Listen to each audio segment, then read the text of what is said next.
Good morning to all of you. आज माता का आंचल नामक पाठ के शेष प्रश्नों को कराया जाएगा। पहला प्रश्न है, पढ़ते पढ़ते आपको भी अपने माता पिता का लाड प्यार याद आ रहा होगा। आपकी इन भावनाओं को डायरी में अंकित करना है। उत्तर है, मुझे बचपन के वो दिन याद आ रहे हैं जब मैं 5-6 साल का था। इतना बड़ा होने पर भी मैं यही कोशिश करता था कि मुझे माँ या पिताजी की गोद मिले। मुझे बचपन की वह घटना भुलाए नहीं भूलती जब मैं अपने साथियों के साथ घूमता हुआ अपनी कॉलोनी से बाहर चला गया था और वापस आते समय अपने साथियों से अलग होकर रास्ता भूल गया था। बहुत देर तक मैं अपने घर और माता पिता को ढूंढता रहा। जब मुझे अपना घर नहीं मिला तो मैं एक पेड़ के नीचे बैठकर रोने लगा। बहुत देर बाद मुझे पिताजी दिखाई दिए जो मुझे ढूंढ रहे थे। पिताजी को देखते ही मैं उनकी ओर दौड़ा और उनकी गोद में जाकर छिप गया। पिताजी की आंखों से भी खुशी के आंसू निकलने लगे। कुछ देर बाद मैं घर पर था और माँ मुझे प्यार करती और रोती जा रही थी। अगला प्रश्न है,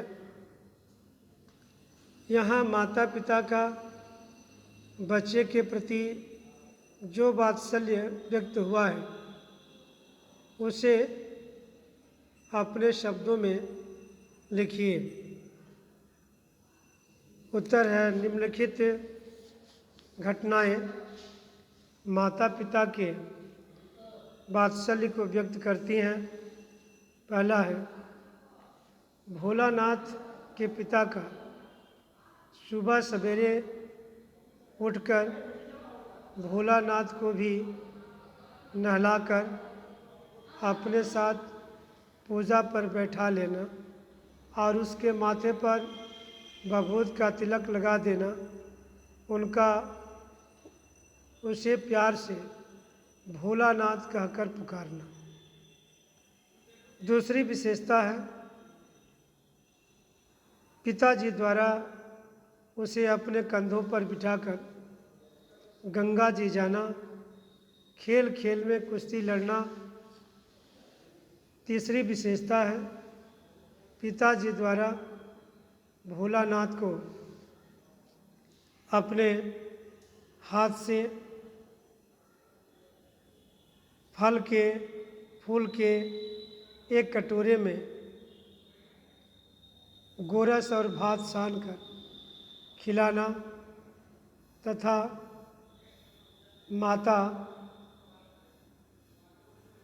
माता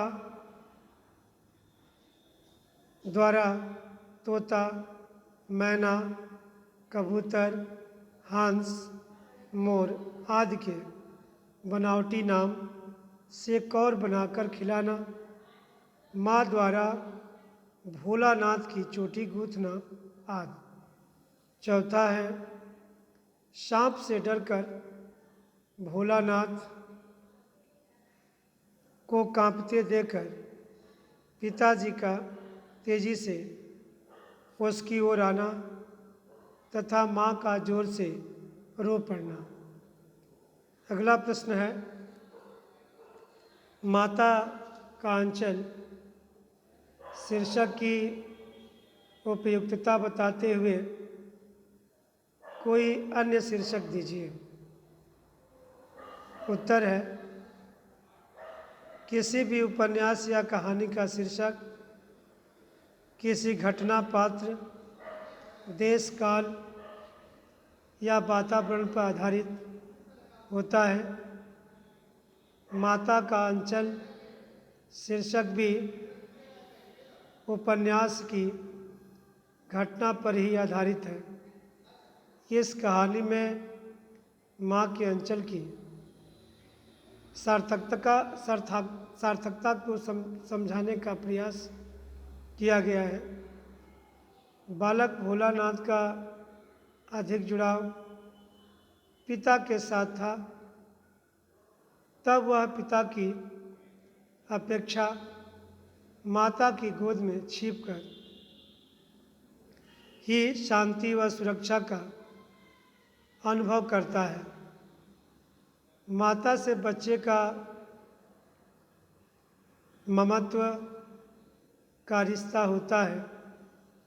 भोलानाथ का अपने पिता से अपार स्नेह था, पर विपत्ति के समय जो शांति और प्रेम की छाया उसे अपनी माँ की गोद में जाकर मिली, वह शायद उसे पिता से प्राप्त नहीं हो पाती।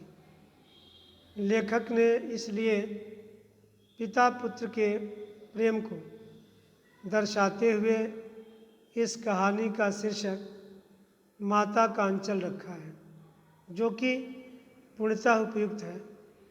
वैसे इस कहानी के अन्य शीर्षक इस प्रकार हो सकते हैं: माँ की ममता अथवा वात्सल्य, माता पिता का अपने संतान के प्रति प्रेम। अगला प्रश्न है, बच्चे माता पिता के प्रति अपने प्रेम को कैसे अभिव्यक्त करते हैं?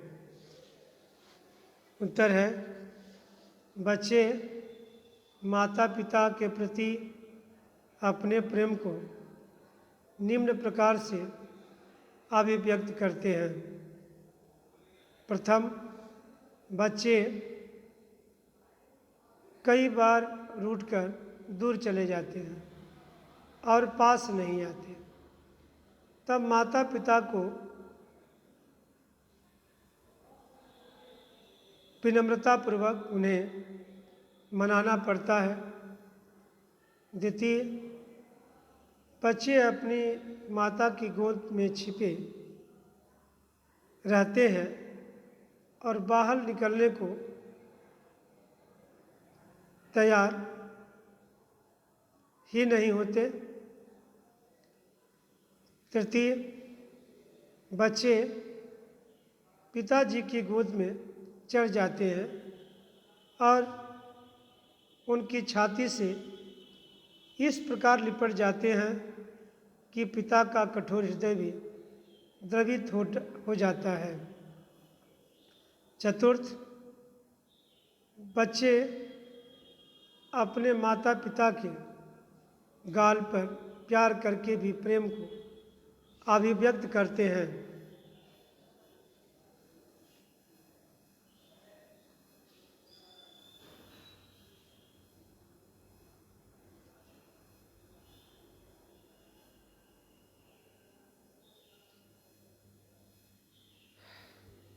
विषय वस्तु पर आधारित निबंधात्मक मूल्यपरक प्रश्नोत्तर। पहला प्रश्न है, भोलानाथ का पिता से कुश्ती लड़ना किस प्रकार होता था? इस कुश्ती से किस प्रकार के संबंधों का पता चलता है? क्या इस प्रकार के संबंध आज भी कायम है? उत्तर है, कभी कभी बाबूजी और भोलानाथ के बीच कुश्ती होती थी। उस कुश्ती में बाबूजी कमज़ोर पड़कर भोलानाथ के बल को बढ़ावा देते, जिससे भोलानाथ उन्हें हरा देता था। बाबूजी पीठ के बल लेट जाते और भोलानाथ उनकी छाती पर चढ़ जाता। जब वह उनकी लंबी लंबी मूछें उखाड़ने लगता तो बाबूजी हंसते हंसते मूछें छुड़ाकर उसके हाथों को चूम लेते। इस प्रकार की कुश्ती से पिता पुत्र के बीच आत्मीय संबंधों, मधुर संबंधों का पता चलता है। आज समाज में अधिक धन कमाने की अंधी दौड़ में पिता पुत्र के बीच इस प्रकार के संबंध लुप्त भी देखे जा सकते हैं, किंतु उच्च वर्गीय समाज में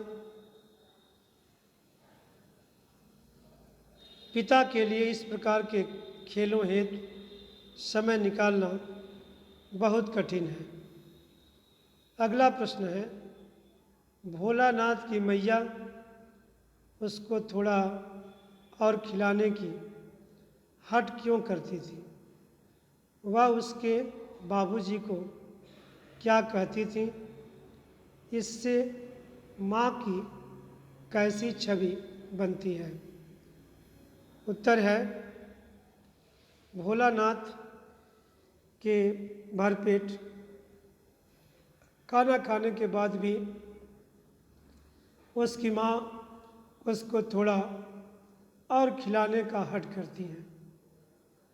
वह उसके बाबूजी को कहती थी कि आप तो 4-4 दाने के कौर बच्चे के मुंह में देते जाते हो।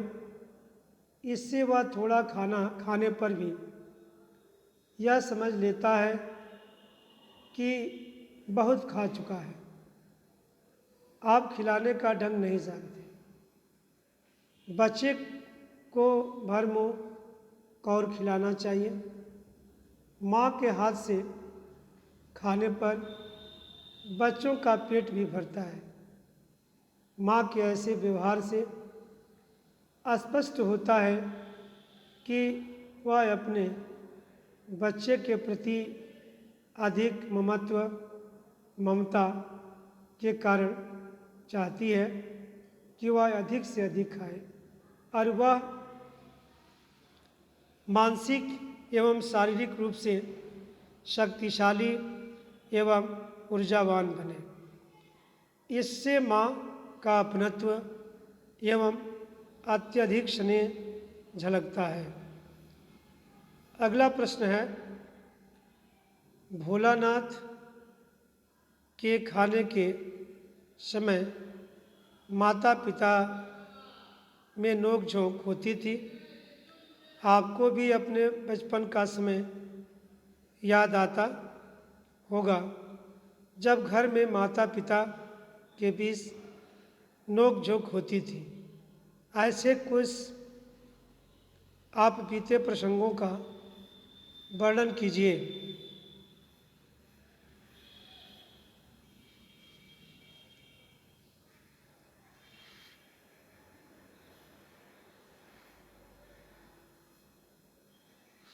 तो उत्तर है,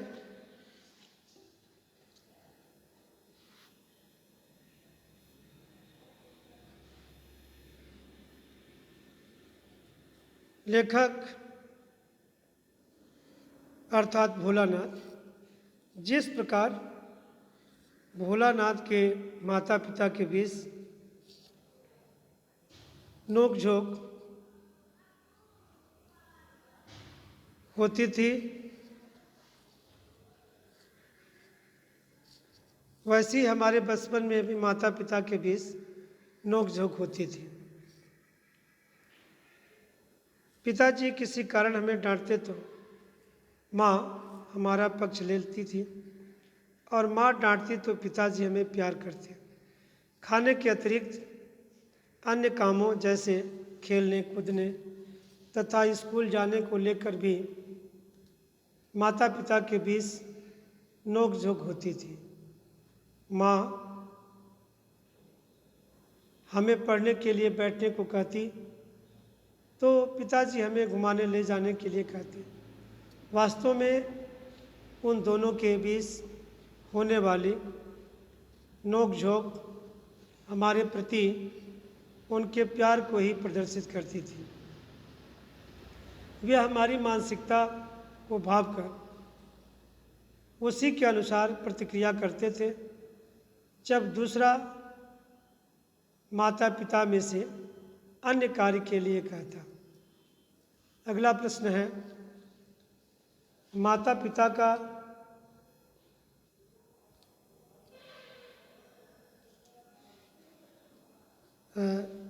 अगला प्रश्न है, माता का अंचल पाठ में बाल सुलभ भोलेपन और सरलता को कैसे चित्रित किया गया है? 2 उदाहरण दीजिए, अथवा पाठ में आपको बाल स्वभाव की कौन सी जानकारी मिलती है?